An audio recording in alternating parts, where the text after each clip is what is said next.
ya se cumple una semana. Claro, ya es una semana. La doctora Jo no se puede relajar. Lapicero, pues. Qué miedo. Voy a jalar eso. Chicos, ¿qué tal? Buenas tardes. Soy la doctora Julia Morales. Algunos me conocen acá, creo que los pocos porque son los que, con los que llevo práctica. Soy médico especialista en patología clínica, tengo una maestría en gestión, tengo varios diplomados ya. Justo este año cumplo 10 años de egresada, soy egresada de la universidad y pertenezco al comité de trasplante renal de mi institución.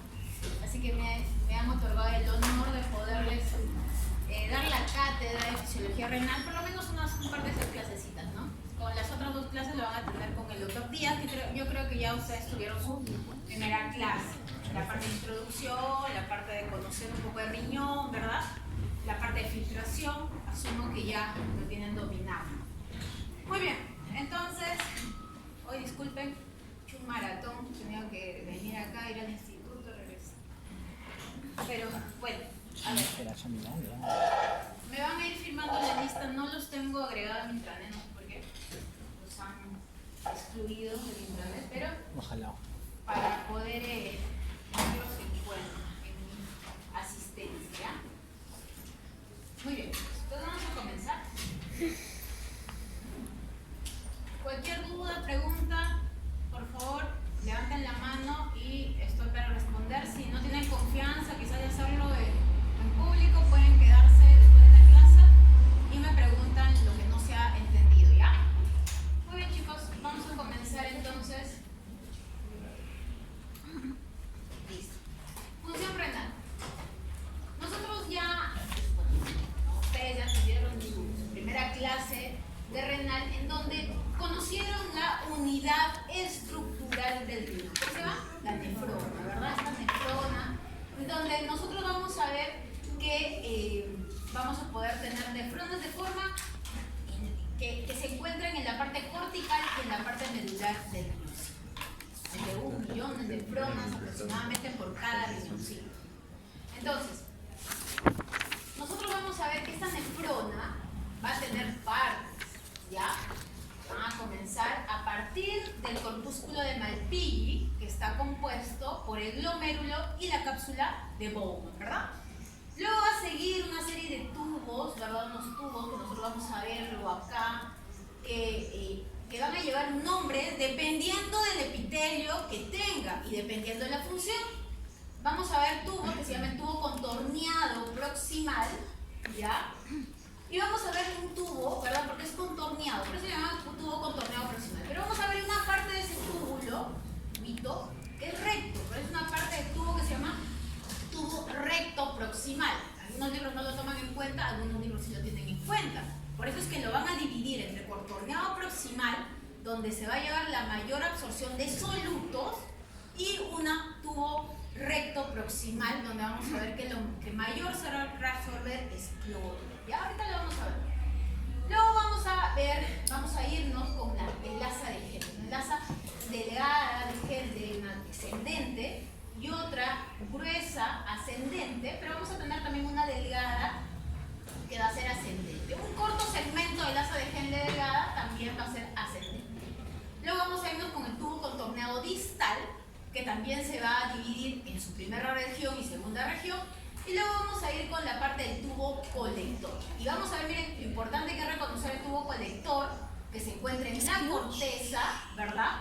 Que le vamos a llevar tubo colector cortical, porque está en la corteza, y tubo colector medular. Y acá, todas las nefronas van a llegar, ¿no? Y van a dar hacia la papila renal, ¿verdad? Va a ir goteando, hasta formar la orina o la vejiga, distender la vejiga, ¿no? Muy bien. Entonces, vamos a ver que la parte del corpúsculo de Malpighi está formado por la arteriola aferente, ¿verdad? El glomérulo, y la arteriola eferente, ¿ya? Entonces, acá nosotros vamos a ver que va a jugar un papel crucial la vasoconstricción y vasodilatación de estas arteriolas, ¿verdad? ¿Para qué? Para poder regular mi tasa de filtración glomerular. Muy bien, ustedes ya vieron la clase pasada la parte de filtración glomerular, que es importante porque el día de hoy nos vamos a dedicar a hablar reabsorción, ¿ya? Entonces, aquí está la cápsula de Bowman y acá estos son los capilares peritubulares, ¿ya? Estos capilares peritubulares son importantísimos por lo que vamos a hablar el día de hoy, ¿ya? Porque acá es donde nosotros vamos a ver una función de reabsorción de los túbulos que se van a generar, ¿verdad? Vamos a reabsorber ¿qué cosa? Glucosa, sodio, cloro, bastantes metabolitos y cada uno en diferentes partes de la nefrona, ¿ya? Luego vamos a ver cómo se forma la vena renal. Entonces, para eso nosotros tenemos que tener en cuenta que existe fases, ¿no? Fases de la función renal. ¿Cuáles son? Filtración glomerular, es la 1, ¿ya? Reabsorción tubular, secreción de sustancias que se va a dar a partir de los capilares peritubulares hacia el túbulo, mientras que la reabsorción tubular se va a dar a partir del túbulo hacia los capilares peritubulares y vamos a terminar con la excreción renal o excreción urinaria, ¿verdad? Muy bien. Y tenemos que tener en cuenta esto, chicos. La excreción, lo que vamos a eliminar, es igual a la filtración menos la reabsorción, menos lo que yo reabsorbo, más lo que voy a secretar, ¿verdad? Porque va a haber, ¿por qué secreto? Porque va a haber sustancias que tengo que eliminar, pero que lamentablemente no he podido filtrar. Entonces, no pasa nada, simplemente se da la secreción de esas sustancias, ¿ya? Y las puedo eliminar. Entonces tenemos que tener en cuenta algo. Hay sustancias que nosotros vamos a ver que se van a filtrar, simplemente se filtra, ¿ya? Como la creatinina, ¿ya? Como la mayor parte de la creatinina, ¿ya? La mayor parte, porque después ustedes van a ir a investigar, obviamente, y me van a decir, la doctora me dijo esto y yo encontré otra cosa. La mayor parte de la creatinina solamente se va a filtrar. Por eso es que nosotros utilizamos el CREANS de creatinina para ver la función renal, para ver cómo está nuestra tasa de filtración glomerular, ¿ya? Sin embargo, van a ver que de la creatinina también se puede secretar un poco, ¿ya? Entonces, pero es un porcentaje menor, ¿ya? Y eso ustedes van a encontrarlo en sus libros. Pero básicamente la creatinina tiene esa facultad de filtrarse. Todo lo que se filtra se elimina por la orina.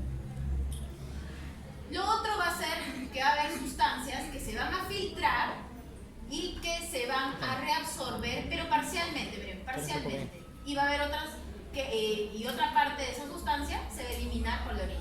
Sodio, cloruro, por ejemplo. Va a haber otras sustancias que van a filtrarse y van a reabsorberse completamente, o sea, no debería eliminarse esas sustancias, como por ejemplo aminoácidos, glucosa, porque nosotros estamos evolucionados para conservar nutrientes. ¿Qué nutrientes? Glucosa, aminoácidos, ¿verdad? Y por otro lado vamos a tener sustancias que se va a filtrar, pero la mayor parte de esas sustancias van a ser secretadas, ¿ya? Como ácidos orgánicos, como bases, ¿ya? Eso es en resumen. Muy bien, vamos a irnos ahora a la reabsorción tubular. Hasta acá está claro, ¿verdad? ¿Sí? Muy bien. Entonces, nosotros para ver reabsorción tubular tenemos que repasar, porque sé que ustedes ya lo han visto, ¿verdad? Los mecanismos pasivos y activos del transporte tubular, ¿ya? Entonces nosotros vamos a ver, chicos, acá tenemos las células tubulares, ¿ya? Estas son las células tubulares. Acá yo voy a tener la parte apical, es decir, la parte donde está el túbulo, la parte del intersticio, que se llama la parte vasolateral, y esa parte vasolateral va a estar en continuidad con los vasos sanguíneos, o sea, con los capilares peritubulares, ¿ya? Esto tenemos que tener nosotros en mente cuando nosotros hablamos de reabsorción. Todo esto, todas estas estructuras.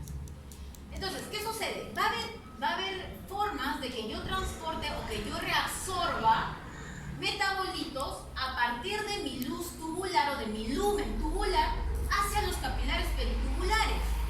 Puede ser de forma paracelular, es decir, entre células, recordando que los túbulos tienen uniones de esmosomas. Sin embargo, va a haber sustancias que van a poder atravesarlas, como por ejemplo el agua, como por ejemplo el sodio, ¿ya? Vamos a tener vías o forma transcelular, es decir, que van a cruzar las célula. Van a cruzar y van a irse hacia los vasos sanguíneos. Vamos a tener también formas pasivas que no van a tener gasto de energías, a lo que llamamos difusión u osmosis, y a otras que tienen gasto de energía, que se llama la forma de reabsorción activa, en donde vamos a gastar ATP, ¿ya? Y osmosis obviamente que va a ser el agua, ¿no? El agua. Entonces va a ir de un medio de menor concentración, ¿verdad?, de solutos a uno de mayor concentración de solutos. Esa es la osmosis. ¿Ya salió? Y lo que no se reabsorba se va a excretar. Simplemente, ¿ya? Entonces, vamos a ver factores que van a regular esta reabsorción, ¿ya? Vamos a ver que si hay un aumento de la presión hidrostática, vamos a aumentar nuestra filtración, nuestra reabsorción. Eso lo vamos a ver después. Primero quiero que entiendan esta. Entonces, en el transporte de sustancias, nosotros vamos a tener en cuenta estos transportes activos y transportes pasivos. Sobre todo, en la parte de los transportes pasivos hablamos de una difusión facilitada y una difusión simple, ¿no? Y en transporte activo tenemos un transporte activo primario y un transporte activo secundario. Ahora, esto quiero que lo tengan en cuenta y siempre lo repito porque ustedes van a leer diferentes libros, ¿no? El Guyton, el Constanza, ¿no? Entonces, van a ver que hay literatura que lo va a agregar como un transporte activo terciario, ¿ya? Y va a haber otras que no lo ponen terciario, solamente van a poner activo secundario, ¿ya?, con transporte o antiporte, ¿ya? Las dos son válidas y ahora les voy a explicar en la siguiente diapositiva. Entonces, ¿qué es lo que tenemos que tener en cuenta en el momento en que nosotros vemos un transporte de alguna sustancia? La gradiente electroquímica, ¿verdad? De una que tiene mayor concentración a una de menor concentración. Y acá vamos a tener, por ejemplo, acá tenemos el espacio extracelular, acá tenemos la bicapa lipídica y acá tenemos el citoplasma. Va a haber sustancias que simplemente van a cruzar la bicapa lipídica, va a haber sustancias que van a necesitar estos canales específicos, simplemente canales, que les van a ayudar a ingresar, ¿ya? ¿Por qué no pueden utilizar la bicapa lipídica? Porque no son lipofílicos simplemente y necesitan unos canales, ¿ya? Pero no van a gastar energía. Y luego vamos a ver algunos que necesitamos transportador. Entonces, nosotros vamos a ver esto de acá, el transporte pasivo. Hay transporte pasivo que va a ser por difusión simple, simplemente pasa la membrana lipídica. Vamos a ver que está mediada por canales o puede estar mediada por transportadores, ¿ya? Canal de un transportador, y a esto se le llama difusión facilitada cuando ingresa la sustancia, ¿verdad? Ingresa fácilmente, no hubo gasto de energía. Por otro lado, vamos a tener un tipo de transporte que sí me va a generar gasto de energía, y a eso lo voy a llamar transporte activo. Es decir, va a ir de una zona de menor concentración a una zona de mayor concentración. Va en contra de la gradiente electroquímica y va a gastar energía por eso mismo, ¿ya? Muy bien, entonces justamente acá lo vamos a ya desglosar, darle los ejemplos que tenemos que tener en cuenta, porque todo esto, chicos, vamos a verlo en las diferentes partes de los túbulos, ya sea el proximal, ya sea la sede de Henle, ya sea el distal, ¿ya? Muy bien, entonces tenemos el transporte activo primario. El transporte activo primario es el que usa las famosas bombas. Sí, ustedes han escuchado de la bomba sodio-potasio ATPase, la más conocida. Pero también vamos a tener otro tipo de bombas: ATPase de hidrógeno, ATPase hidrógeno-potasio, ATPase calcio. Si tiene esto que se llama ATPasa, una bomba, ¿no? Entonces nosotros vamos a ver que son transportadores que van a estar clasificados en el transporte activo primario, ¿ya? Entonces, ¿por qué? Porque este gasto de energía, que se llama transporte activo primario, me va a ayudar a que yo pueda tener un transporte activo secundario o terciario. Yo no puedo tener un transporte activo secundario o terciario si no tengo un transporte activo primario en mi célula. Y eso quiero que lo tengan claro. ¿Por qué? Porque el transporte activo primario me va a dar las condiciones necesarias, ¿ya? Sobre todo del voltaje de membrana, para que yo pueda activar mis otros transportes, ¿ya? Entonces, voy a tener también, por ejemplo, acá está la bomba de sodio-potasio, ¿verdad? Saco 3 sodios, ¿verdad? voy en contra de la gradiente. Luego voy a tener el transporte activo secundaria, el simporte.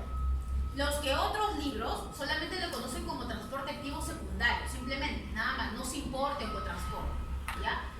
Y por ejemplo acá voy a tener el alfa-cetoglutarato con el sodio, ¿no? El sodio ayuda a ingresar al alfa-cetoglutarato porque las condiciones que me ha dejado mi bomba de sodio-potasio ATPasa al sacar sodio me ha dejado una negatividad dentro de mi célula y eso va a hacer que para compensar el sodio quiere ingresar a la célula y arrastra a otra sustancia, en este caso el alfa-cetoglutarato. A eso yo le llamo transporte activo secundario o simporte, ¿ya?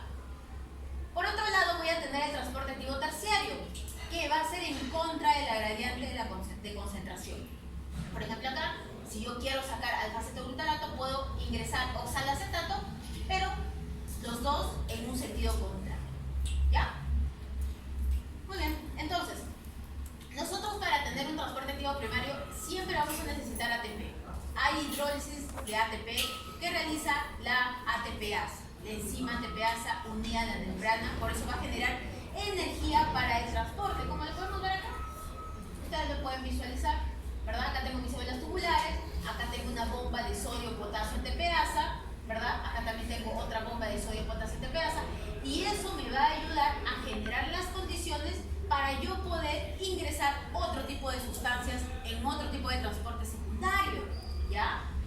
Bueno, entonces después de eso vamos al transporte activo secundario. El transporte activo secundario es dos o más sustancias se ponen en contacto con una determinada proteína de membrana y ambas atraviesan juntas la membrana. Nos vamos acá, el ejemplo clásico, ¿verdad? Acá vamos a tener nosotros nuestro líquido intersticial, nuestras células tubulares y nuestra luz tubular. Entonces vamos a tener nuestra bomba de sodio-potasio ATPasa. Primero, si yo quiero un transporte activo secundario, debo tener esto para que me genere las condiciones. Cuando me generó la condición de disminuir mi voltaje intracelular, yo recién puedo activar este tipo de transportadores. Por ejemplo, el sodio quiere ingresar y va a jalar glucosa porque se va a activar este transportador glucosa-sodio. O también puede llevar aminoácidos porque se va a activar este transportador sodio-aminoácido. Luego que ingrese el sodio va a seguir jugando con su bomba sodio-potasio ATPasa. ¿Y cómo ingreso ya la glucosa y aminoácidos? Simplemente porque van a tener sus propios canales, ¿ya? Canales que muchas veces ya ni me van a generar un gasto de energía, ¿ya? Entonces, eso básicamente quiero que ustedes entiendan cuando hablan de un transporte activo secundario. Entonces, nosotros vamos a tener, ¿no? El transporte activo, que es el transporte activo secundario, y otro más, que es un transporte activo pinocitosis, ¿ya? Sustancias grandes envueltas por la membrana celular, ¿verdad? La pinocitosis, nosotros conocemos que hay varios tipos de fagocitosis celular, una endocitosis, ¿verdad? Y en la cual nosotros vamos a, ¿no? mediante unas invaginaciones que produce la membrana celular, el citoplasma celular, va a generar la entrada de sustancias. En este caso, la pinocitosis va a ser eso. Los túbulos que son células también, ¿no? Las células tubulares, van a generar como unas invaginaciones, como unos bracitos, unos pseudópodos, que son sustancias muy grandes, van a agarrarlas y las van a ingresar ¿a dónde? A la célula, dentro de su citoplasma. Y ahí se van a quedar así grandes, no, ahí va a haber lisosomas, las van a degradar, ya va a haber todo un proceso, una maquinaria dentro para que yo las pueda absorber. Pero hay sustancias que son muy grandes y que muchas veces la reabsorción de este tipo no se va a poder dar, ¿ya? Entonces, cuando hablamos de reabsorción y secreción tubular, tenemos que tener en cuenta cada uno de las diferencias que existen entre los diferentes túbulos. El túbulo contorneado proximal no es lo mismo que el túbulo colector, el túbulo contorneado distal, ¿no? Que el asa de Henle, hasta el asa de Henle se diferencia. Vamos a tener una asa de Henle delgada y vamos a ver por qué es delgada. No necesita un epitelio más grueso, un epitelio que sea cúbico, ¿verdad? O como el tubo contorneado proximal que tiene un ribete en cepillo, como si fuera un enterocito. trocito, como si fuera una célula digestiva. Parecido a eso. ¿Por qué? ¿Qué hace la célula digestiva? Reabsorbe, ¿verdad? Reabsorbe alimentos, nutrientes. El túbulo contorneado proximal también va a reabsorber. Por eso tiene esa forma, en ribete, en seco. ¿Ya?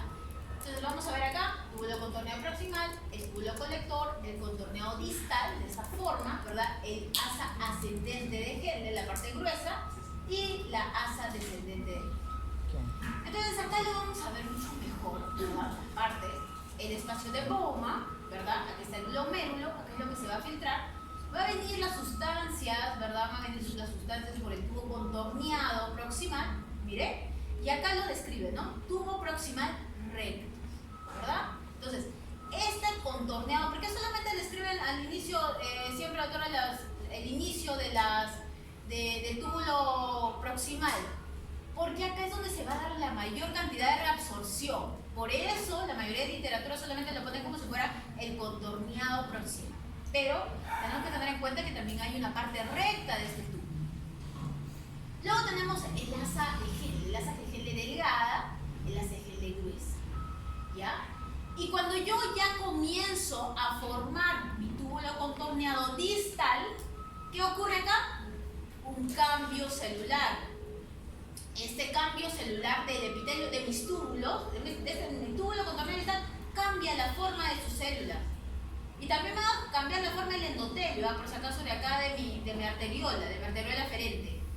Y encima la parte mesangial va a generar unas células que se van a llamar todo esto aparato yuxtaglomerular.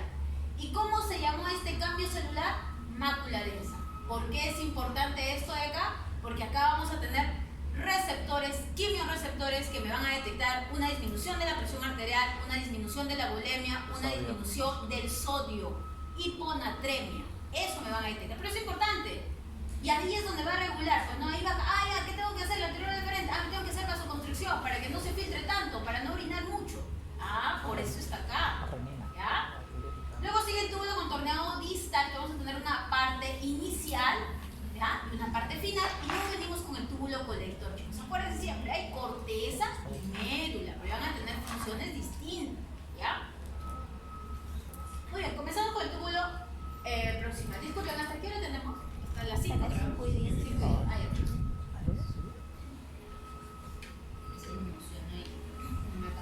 A ver, listo.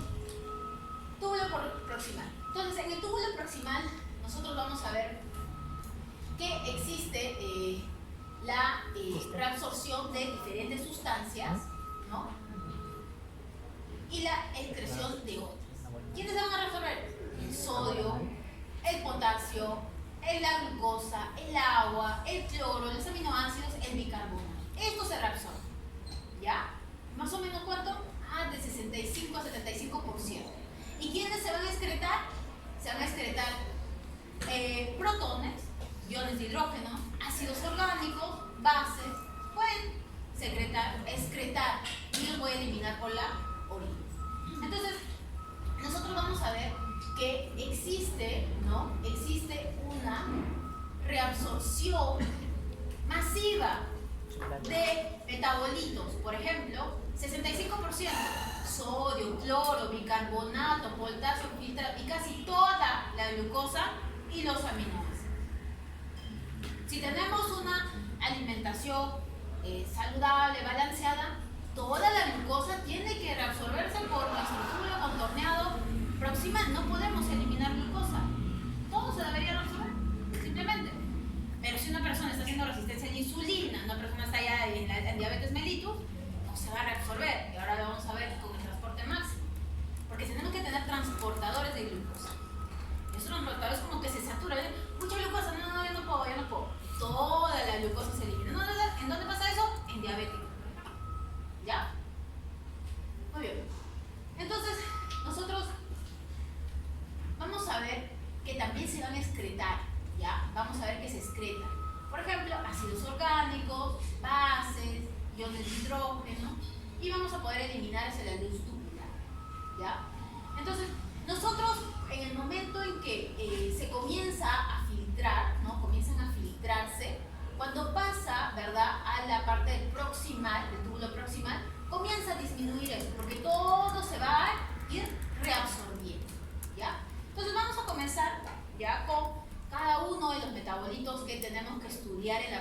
reabsorción y vamos a tener, por ejemplo, la primera mitad. Por eso les decía, ¿no? Hay partes en el túbulo contorneo proximal, en el túbulo proximal en general, pero es lo que es túbulo proximal. La primera mitad, que normalmente es la contorneada, ¿ya? Entonces nosotros vamos a ver que existe, ¿verdad? Existe primero nuestro transporte, nuestra bomba de sodio, potasio, TPase, ¿verdad? Que me crea esas condiciones. ¿Qué les dije? Necesito las condiciones. Si no tengo condiciones en mi célula, yo no puedo reabsorber. Y para eso necesito mi bomba de sodio, potasio, ATPase, ¿ya? Entonces, ingresa 3 sodios y, salen 3 sodios hacia la sangre e ingresan 2 potasios. Y eso me va a generar esto de acá, ¿no? Esas condiciones para que pueda ingresar mi sodio junto con otro tipo de sustancia. Si estamos hablando de que es un transportador como el SGLT, que puede ser el 1 o el 2, dependiendo de dónde, en qué parte de mi túbulo proximal yo me encuentre, puedo ingresar glucosa. Pero también voy a tener otros transportadores que me van a ayudar el sodio a ingresar. Aminoácidos, fósforo, lactato, por ejemplo. ¿Ya? Ahora, ¿qué otra forma voy a ingresar, ¿no? Por ejemplo, la excreción, sobre todo, la parte de la excreción. Yo he dicho que voy a secretar, ¿qué cosa? Hidrogeniones, ¿ya? Hidrogeniones. Y al secretar hidrogeniones, ¿ya? Yo voy a utilizar una enzima que está dentro de la célula, que se llama la enzima anhidrasa carbónica. La anhidrasa carbónica va a hacer que el CO2 y el agua, ¿no? El CO2 y el agua se puede decir, se metabolicen y me genere bicarbonato y me genere protón, ¿verdad? Un ion hidrógeno. Y eso va a hacer que yo pueda eliminar el hidrógeno, ingreso sodio, ¿ya? Y luego el bicarbonato que dijimos que el tubo contorneo proximal que se reabsorbe, bicarbonato. Y el bicarbonato lo puedo reabsorber con otro sodio, por otro canal que se llama el NH3, ¿ya? Doctora, ¿pero qué pasó con la glucosa que estábamos acá que lo reabsorbe? ¿Se queda acá en la célula? No se queda, tiene que ir a la sangre mediante canales específicos que no me van a gastar energía. ¿Cómo se llama? Los GLUTs. Y si usa canales, ¿cómo se llama ese proceso? Difusión facilitada, ¿verdad? Facilitada. Entonces, para que yo absorba glucosa en la parte apical de mi túbulo, necesito un transporte secundario y en la parte vasolateral necesito un transporte, una difusión facilitada, que es un transporte pasivo, ¿ya? ¿Quién va a ayudar también a que yo pueda absorber sodio acá? No la aldosterona, ojo, porque yo sé que ustedes ya en endocrino ya saben muy bien cómo se produce la aldosterona y todo eso. La angiotensina. Angiotensina puede venir y puede estimular a que yo reabsorba el sodio y pueda excretar hidrógeno, ¿ya? Y gracias a esta secreción de hidrógeno produce la reabsorción de bicarbonato de sodio. ¿Ok? Bicarbonato de sodio, ¿ya? Entonces, eso principal teniendo en cuenta, miren, esa es la primera mitad. Ahora, antes de ir a la segunda mitad, que quiero poner el tema de transporte máximo. ¿Qué quiere decir? Ya hemos dicho que la glucosa puede transportarse, ¿verdad? Que hemos dicho mediante cotransporte y luego por sus GLUTs, ¿verdad? Por sus GLUTs. Miren acá, en la parte, el inicio del túbulo proximal tenemos el SGLT2, más o menos, que me va a ayudar al 90%, mira, del transporte de toda la glucosa por la SGLT2, ¿ya? Esta es la parte del túbulo proximal. Y en la parte final del túbulo proximal yo voy a tener el SGLT1, que también me va a ayudar a reabsorber glucosa, ¿ya? Pero solamente en un 10%, pero siempre usando el sodio. El sodio es el que me va a ayudar. Y acá tengo mis GLUTs, mi GLUT2, ¿verdad? GLUT2. Pero ¿qué sucede, chicos? En la reabsorción de glucosa, que es el ejemplo que se va a dar en transporte máximo, es lo que le van a preguntar en su examen básicamente, porque el transporte máximo no solamente tiene la glucosa, tienen varias sustancias que ahora lo vamos a ver, ¿ya? Tenemos que ver que la carga filtrada de glucosa, lo normal es 125 miligramos por minuto. Eso es lo normal. Y con eso los transportadores están felices. Se filtra glucosa en el túbulo y el tubo proximal lo mira y dice, ay, hay glucosa, ya vamos a resolver. Listo, está bien. El umbral de glucosa ¿Ya? Entonces, con esto los transportadores todavía están transportando, reabsorbiendo glucosa, pero va a haber una parte de la glucosa que se va a eliminar, porque ya se acabaron, se agotan los transportadores. Y el transporte máximo de glucosa es de 375 miligramos por minuto. ¿Qué quiere decir? Es como que los transportadores le dicen, ¿sabe qué? Yo no te voy a ayudar, glucosa, yo no te voy a... Necesito, tengo transportadores, pero no voy a reabsorberte, te voy a eliminar. Porque estoy segura que estás haciendo daño a todo mi organismo. ¿En dónde pasa eso? En diabéticos. Si la carga filtrada es por encima de los 375 miligramos por minuto, la glucosa dejará de reabsorberse en todas las nefronas. No se reabsorbe glucosa. ¿Y cómo va a ser la orina? Dulce, ¿verdad? Dulce. Está llena de glucosas. Muy bien, entonces, ya habiendo entendido esa parte, hay que tener en cuenta que el transporte máximo de glucosa está alrededor de 175. Muy bien, eso ya lo entendimos, ya lo saben. Pero miren, chicos, hay fosfato, sulfato, aminoácidos, urato. Todas estas sustancias tienen transporte máximo, reabsorción de glucosa. Transporte máximo de reabsorción de glucosa. Pero también vamos a tener transporte máximo de secreción, ¿no?, de sustancias, en este caso, creatinina, ácido paramino y púrico. ¿Ya? Entonces, estos tienen su secreción máxima. Este de acá tiene su transporte máximo de sustancias. La más relevante, obviamente, que es la glucosa. ¿Ya? Entonces, ¿qué sucede? La mayoría de sustancias que se reabsorben y excretan activamente hay un límite en intensidad de que puedan transportarse. Ya tenemos nuestra carga de glucosa filtrada y acá nuestra concentración plasmática de glucosa. ¿Qué es lo que sucede? Miren, estamos consiguiendo lo normal y mi carga de glucosa filtrada, ¿no?, siendo normal, está siendo reabsorbida, se filtra, se reabsorbe, se filtra y se reabsorbe. Pero cuando llega el transporte máximo, chicos, cuando llega el transporte máximo, se puede seguir filtrando mi glucosa, mi concentración plasmática, o sea, en la sangre, mi glucosa sigue subiendo, pero ya no se reabsorbe. Ya no se va a reabsorber, se queda ahí. A eso se llama transporte máximo. Entonces, ¿qué va a pasar con la glucosa? Se filtra y se excreta, se elimina, ya no se reabsorbe. ¿Ya? Luego, el otro concepto que tenemos que tener en cuenta en transporte máximo es el transporte gradiente tiempo. ¿Qué quiere decir? A mayor sea la concentración de sodio en el túbulo proximal, o sea, acá tengo mayor cantidad de sodio que he filtrado, mayor será su reabsorción. Ahora, mientras más lento sea el flujo de líquido tubular, mayor será el sodio que puede reabsorberse en los túbulos proximales. ¿Qué quiere decir? Que cuando yo tengo una disminución del flujo de líquido tubular, ¿en dónde puede pasar eso? Cuando tengo una hipovolemia, cuando tengo una hemorragia, cuando tengo una disminución del sodio. Entonces, la luz tubular lo detecta, ¿no? Dice, oye, está disminuyendo mi cantidad de sodio. No, tengo que reabsorber más, me estoy quedando sin sodio, voy a reabsorber. Y comienza a reabsorber más para no quedarnos con un sodio bajo. ¿Ya? Entonces, el transporte máximo que hace esta bomba sodio-potasio de Pegasa suele ser mayor que la intensidad de reabsorción neta de sodio. ¿Ya?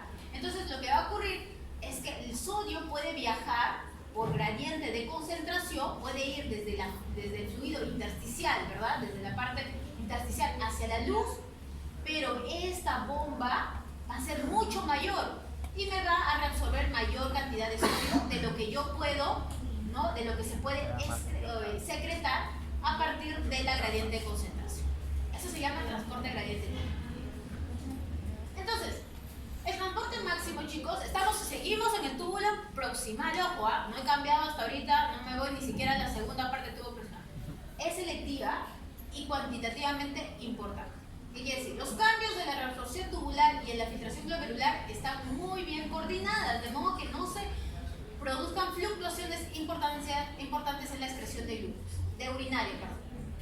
Acá tenemos las diferentes sustancias. Glucosa, cantidad filtrada, por ejemplo, 180 gramos por día. Todo. Cantidad reabsorbida, 180. Excretada, nada. Porcentaje, 100%. ¿Verdad? Acá tenemos también el bicarbonato, el sodio, se elimina 99.4, voy a reabsorber 99.1, conservo, ¿ya? Conservo. El que elimino, 50% la urea, ¿verdad? Muy bien. Y en la creatinina, cantidad filtrada, 1.8, cantidad reabsorbida, 0, y cantidad excretada, 1.8. Porcentaje de la cantidad filtrada reabsorbida, 0. Por eso es que mi valor de creatinina está aquí, ¿verdad? 1.8. 1.8 a 2 aproximadamente, ¿no? El valor de la creatina. Por esto, se filtra todo, se excreta todo, ¿ya? Y me ayuda para poder ver mi tasa de filtración glomerular. Por eso es lo que pedimos a los pacientes, ¿no? Lo más rápido, pedir una creatinina plasmática. Pero si yo quiero estar segura de que esa persona tiene de verdad o en qué grado está su función renal, tengo que pedirle un clearance de creatinina, una depuración de creatinina con orina de 24 horas. Es muy distinto. Y el más sensible, el más específico es la depuración de creatinina, ¿ya? Segunda mitad. Listo. Ya nos fuimos a la parte de la segunda mitad. En la segunda mitad yo voy a tener de túbulo proximal, voy a tener transportadores también, pero ya miren, ya bajo qué cosa, ya bajo la parte de los aminoácidos, de los glucosas. Tendré algún transportador de glucosa así por acá, pero ya poco ya. Lo que voy a tener acá, nosotros vamos a ver los aniones. Aniones que pueden ser iones hidroxilo, formiato, tenemos bicarbonato, oxalato, sulfato, ¿no? Entonces, estos iones, el protón, o el hidrogenión, ¿verdad? Se va a unir a su anión, que está en la luz tubular, y va a ingresar. Y al ingresar, yo puedo secretar nuevamente este anión. ¿Para qué? Para que me ayude, ¿no? Para que me ayude a ingresar, ¿qué cosa? Sodio y sobre todo cloro. En esta segunda mitad, chicos, lo que yo más voy a reabsorber es cloro. Y lo puedo hacer por vía transcelular, ¿ya? Mediante utilización de estos transportadores, ¿ya? O lo puedo hacer también por vía paracelular. Por vía paracelular con cloro, sodio, ¿no? Mediante la gradiente de concentración. Entonces, el sodio se reabsorbe fundamentalmente junto con el cloro a través de las vías transcelulares, ¿verdad? Y las vías paracelulares. Estas son las vías paracelulares y estas son las vías transcelulares. ¿Y qué voy a secretar? ¿No? Para que yo pueda ingresar sodio y cloro en la segunda mitad de mi túbulo proximal, iones, hidrogeniones y aniones, que simplemente elimino. ¿Qué debo eliminar? Por eso elimina ácidos orgánicos. ¿Se acuerdan cuando decíamos ácidos orgánicos? Justo por eso. Porque me ayudan a reabsorber sodio y me ayudan a reabsorber cloro. ¿Y cómo los ingreso a la sangre? Por la bomba sodio, potasio, TPasa. ¿Ya? ¿Y cómo ingreso el cloro? Por este canal, este cotransporte potasio-cloro. Y el cloro lo ingreso en la sangre. ¿Ya? Muy bien. Entonces, se reabsorbe el 65% del agua filtrada. Yo lo puedo ingresar mediante vía paracelular, ¿ya? Mediante osmolaridad, y eso se llama proceso de ósmosis, ¿verdad? De menor concentración de agua a mayor concentración. Acá de sólidos, ¿no? De menor concentración de sólidos a mayor concentración. El agua va a difundirse, ¿ya? El agua va a difundirse. De menor concentración de solutos a mayor concentración de solutos. ¿Qué más se puede utilizar acá en el túbulo proximal para que pueda ingresar el agua? Acuoporinas. ¿Ya? Acuoporinas. Acuoporinas que no son dependientes de ADH, porque hay acuoporinas que son dependientes de ADH. Es decir, para que se formen esas acuoporinas necesito la ADH. Pero estas acuoporinas que tengo acá en el túbulo proximal no necesita ADH, ¿ya? El ADH, la vasopresina, lo vamos a ver en otro segmento. Entonces, ¿qué más se va a reabsorber en el túbulo proximal? Proteínas, ¿ya? Proteínas. No podemos desperdiciar proteínas. Las proteínas filtradas, ¿verdad? es igual a la velocidad de filtración glomerular por las proteínas en el ultrafiltrado. Más o menos, proteínas filtradas 180 litros por día por 40 miligramos por litro, que son 7.200 miligramos por día, o sea, 7.2 gramos por día, aproximadamente, de proteínas filtradas. Entonces, las proteínas, básicamente, dicen, la orina carece de proteínas, ¿ya? Y la reabsorción del túbulo contorneado proximal es mayor al 95%. Ustedes ya vieron que las proteínas que van a pasar es básicamente albúmina y proteínas mucho mayores de tamaño o de peso molecular, que ustedes ya lo debieron haber estudiado con el doctor Díaz, para que se puedan filtrar, ¿no? Porque hay bases de filtración para las proteínas, de acuerdo a su carga aniónica, de acuerdo a su tamaño, ¿verdad? Entonces, si no cumplen eso, si son proteínas más grandes, no se van a filtrar. No se van a filtrar y simplemente van a sacar a planta. Pero va a haber proteínas que sí van a ser menores, ¿verdad? Como aminoácidos que van a estar en la sangre y se van a poder filtrar. Y estos de acá van a reabsorberse en un 95%. Secreción al día, 0.03 a 0.05 gramos por día, y excreción menor de 0.15 gramos por día. ¿Qué mecanismos utilizamos para la reabsorción? Complejo megalina-cubilina y el receptor neonatal, ¿ya? El receptor neonatal. Esa es la fracción constante del receptor neonatal, FCRN, así se llama. ¿Cómo se va a dar? Vamos a hacerle un agrandamiento acá para poder verlo bien. Y ya está. A ver. Acá se van a reabsorber, van a filtrarse, las proteínas, las albúminas. Se van a filtrar y nosotros vamos a tener acá, miren, este es el túbulo contorneado proximal. Miren cómo tienen estos cilios, ¿verdad? Estos cilios que hemos visto que es parte del epitelio que tiene el túbulo contorneado proximal. Acá van a tener estas proteínas, chicos, de membrana, proteínas transmembrana, megalina y cubilina. ¿Qué hace la megalina y la cubilina? La albúmina que se ha filtrado la van a captar. La captan y la van a ingresar por una vesícula endocítica, y las van a llevar a sus lisosomas. ¿Para qué? Para que esta albúmina la conviertan en aminoácidos. ¿Qué dijimos de los aminoácidos? Se reabsorben en dónde? En el túbulo contorneado proximal. Y ya cuando son aminoácidos, es más fácil para mi célula tubular reabsorberlos. ¿Ya? Entonces, esto con respecto a la megalina cubilina. Entonces, vamos a ver estos dos mecanismos. Acá, un complejo megalina cubilina y el receptor, el factor constante del receptor neonatal. Tenemos dos formas.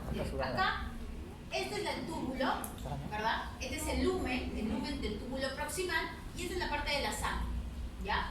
Entonces, nosotros vamos a ver que el receptor, la fracción constante del receptor neonatal van a ser proteínas transmembrana que van a estar en estos cilios, ¿verdad?, del túbulo proximal, y lo que van a hacer es van a unirse la albúmina, y estos van a ingresar mediante endocitosis. Y como van a ingresar en todas las células, se llama transitosis. Y mediante transitosis van a venir y van a transitar desde acá, desde el lumen, la parte apical, hasta la parte vasolateral. Transitan. ¿Y qué dejan? Simplemente como si fuera su Uber. Los recogen a la albúmina y los llevan a la sangre. Eso hace el receptor, la fracción constante del receptor neonatal. Eso lo hace, ¿ya? Y la complejo megalina-cubilina, lo que vamos a ver, ¿verdad? Va a captar estas proteínas transmembranas, la albúmina, pero no es que lo van a transitar como estas de acá. Lo que van a hacer, ¿qué cosa es? Van a generar una vesícula en donde los lisosomas van a degradarlo y van a poder ser eliminadas o degradadas o enviadas, ¿verdad?, en forma de aminoácidos para que se puedan reabsorber mediante el túbulo proximal. ¿Ya?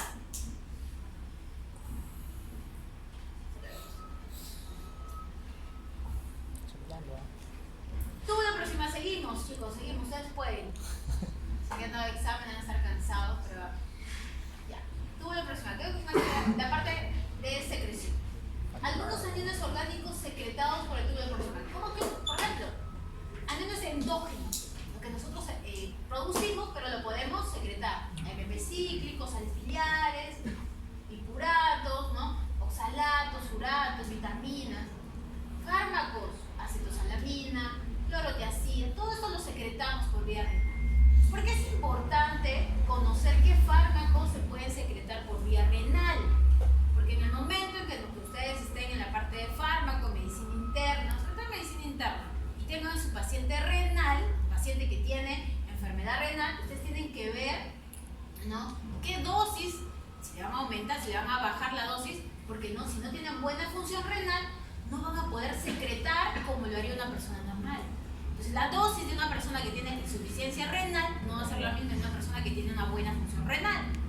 Y va a haber categorías, ¿no? Va a haber categorías de función renal. Va a haber pacientes que sí tienen una degradación o una disfunción renal. Va a haber pacientes que ya ni orinan y necesitan ir a trasplante renal. Por eso, obviamente, que tenemos que tener en cuenta que son pacientes que se van a hemodiálisis, ¿verdad? Y que lo pueden eliminar mediante la hemodiálisis. Entonces, todas esas cositas que parecen insignificantes, ¿por qué me tengo que aprender tanto? Es porque les va a servir en la parte clínica, ¿ya?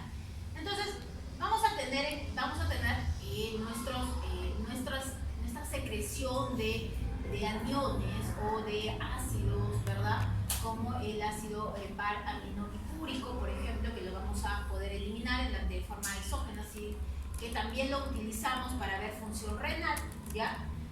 Y lo vamos a utilizar mediante esta secreción junto con el alfa-cetoglutarato, ¿ya? Esa es la parte de la secreción, como por ejemplo el ácido pan-aminopipúrico. Muy bien. Nos vamos al asa de Henle. ¿Ustedes toman un break o se van de frente toda la clase? Como el doctor diga, ¿no? Break. Pero necesitan break. Yo con mis alumnos les doy un break de 10, pero yo sigo nomás, no hay problema por mí. ¿Por ustedes? ¿Sí? ¿Sigo? Ya. Break. Ah, break. Ah, break. Sí, break, dice. Ya, 3:40. Ya, a las 4 seguimos, ¿ya? ¿Ahorita quieres break? ¿Sí? Sí. Ya, a ver. 20 minutos. No, perdón, 3:50. Ah, ya. 3:40. 10 minutos. 20 minutos, bueno, a ver, Marco. No terminamos. Un coffee break. ¿Para qué hablas? Break, pues. ¿No quieres break? He dicho las 4 y tú. Soy delegado, pues soy delegado.